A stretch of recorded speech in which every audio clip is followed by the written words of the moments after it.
Science fiction master Harlan Ellison and Gene Roddenberry were at odds over this next episode, The City on the Edge of Forever.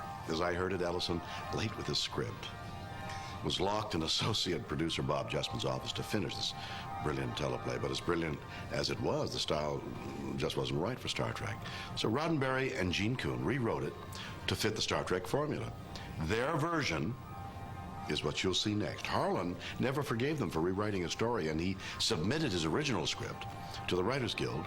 Ironically, it garnered the prize for the most outstanding dramatic teleplay for 1967-68.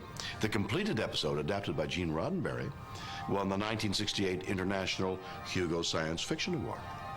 Although Ellison has his own perspective on what happened, most people agree that The City on the Edge of Forever is the best Star Trek episode ever written and produced.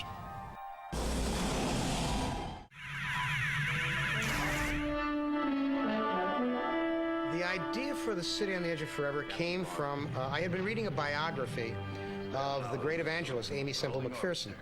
And I began toying with the idea of what would happen if a Kirk would fall in love with a woman like this. And one thing led to another. Excuse us, miss. We didn't mean to trespass. It's cold outside. A lie is a very poor way to say hello. It isn't that cold. I'm also fascinated by the idea of predestination, that our lives are really in our own hands. I've always believed that. Being a card-carrying atheist, I'm perfectly happy to understand that there is no such thing as bad luck. You make your own luck. Whatever it is you wind up being, that's what you were intended to be, because you were the one who had control of your life. And I thought, wouldn't it be interesting if they went back in time and this woman who was so pure and good and decent, whom Kirk is desperately in love with, had to die. Had to die for time to be put back right. And if he was in love with her, truly in love with her, how heartrending that would be. And basically all I did was tell a love story.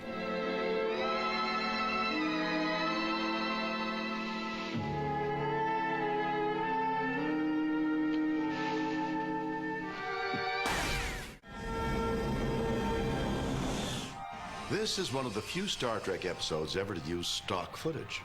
The Brooklyn Bridge, as well as shots from old movies, play back on the Guardian's screen.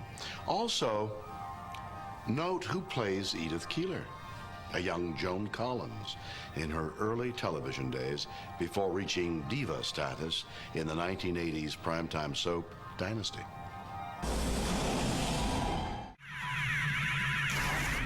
Captain, Dr. McCoy has beamed himself down to the planet. And the transporter at that time, Captain, was focused on the center of the time disturbance. So whatever's down there, McCoy's in the heart of it. Set up a landing party. Let's go get him. Kirk out. City on the Edge of Forever is supposedly the best of all the Star Trek episodes of any kind ever done. TV Guide did a survey. Many thousands of people voted, and my script was not my script, the way it was shown. That segment was called not only the #1 best all-time episode of Star Trek, but in their list of the 100 greatest moments in television, that was one of them. Since before your sun burned hot in space, I have awaited a question. What are you? I am the guardian of forever. Are you machine or being? I am both, and neither. I am my own beginning, my own ending. It's a story that people like to see. I think there is a kernel, a germ, a mustard seed in there of great sadness and genuine tragedy, and it comes through. You can't kill it. Strangely compelling, isn't it? To step through there and lose oneself in another world. No matter how many times Gene Potchki'd with it, they could not kill it. They wounded it. It was like a thalidomide baby by the time they got done with it. Nonetheless, you could see the spark of intelligence shining out of its eyes. One day soon, man is going to be able to harness incredible energies, maybe even the atom. And the men that reach out into space will be able to find ways to feed the hungry millions of the world and to cure their diseases. Any depth, any subtlety that scripts had, not just mine, but everybody's, was inevitably leached out of them for the demon god television, which needs exploding heads every 5 minutes. It is very painful for writers who care about their work. If you don't give a damn, if you're doing it for the money, if you're just doing a job, doesn't matter. Take the money and you run, because they pay you very well. But if you care about what you write, then it is a constant and ongoing heartache. And when people ask me about Star Trek and why I seem unhappy about it, I'm unhappy because the show that was finally aired is about 1/100th of what was in that original script. All that you knew is gone. There's a lot of things I can't do, but I can write. And that script, whatever's left of it, was some of the best work I ever did. Suppose we discover that in order to set things straight again, Edith Keeler must die.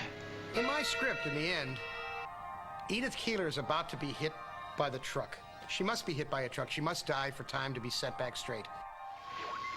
How did she die? What day? We can estimate general happenings from these images, but I can't trace down precise actions at exact moments, Captain.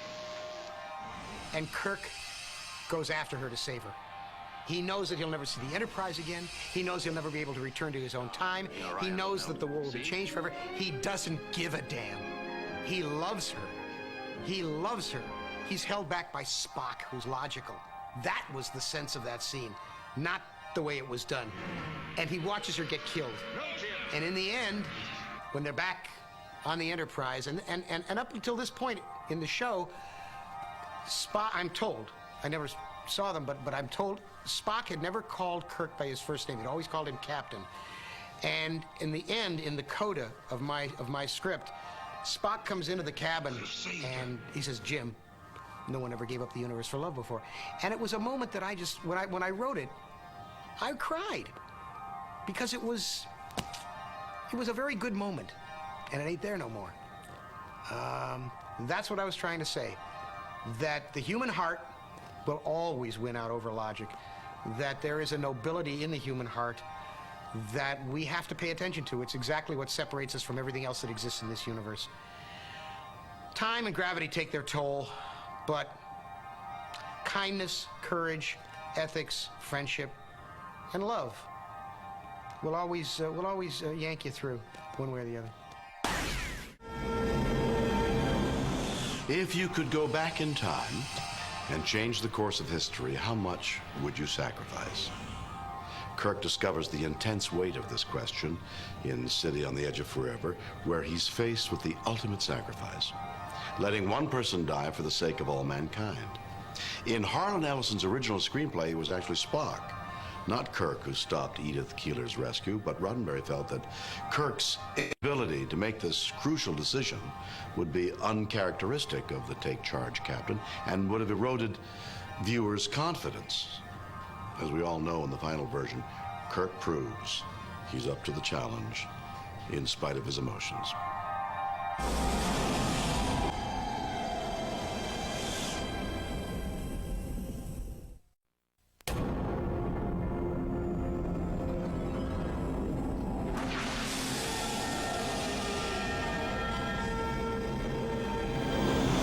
Imagine what it would be like to step through a gateway and lose yourself in another time. Where would you go? The past or the future? Some of you might want to travel into the past, to be an eyewitness to history, or in some cases become involved in history by changing it. But by changing history, you inevitably change the future. Your goal might be lofty, like assassinating Adolf Hitler or saving the life of John F. Kennedy. But there's no way for you to know what repercussions your actions might have. What if another dictator, even more horrible, rose to power in Hitler's place? What if Kennedy lived only to start World War III with the Soviet Union? Even more frightening is the fact that even the simplest of actions, like stopping a woman from crossing the street at the wrong time, might erase the future and everything you know and love. There's a saying in our business, success has many fathers, but failure is an orphan. And that certainly applies to this episode. As conceived and originally written by award-winning science fiction writer Harlan Ellison, City on the Edge of Forever was already a great story. Gene Roddenberry and other Star Trek staff writers rewrote substantial portions of Harlan's script, making it fit the previously established Star Trek format for length and character. These changes were the cause of a falling out between Roddenberry and Ellison, and Harlan went so far as to threaten to take his name off the credits. However, that wasn't the end of problems between Harlan and Gene. In the end, Harlan was vindicated.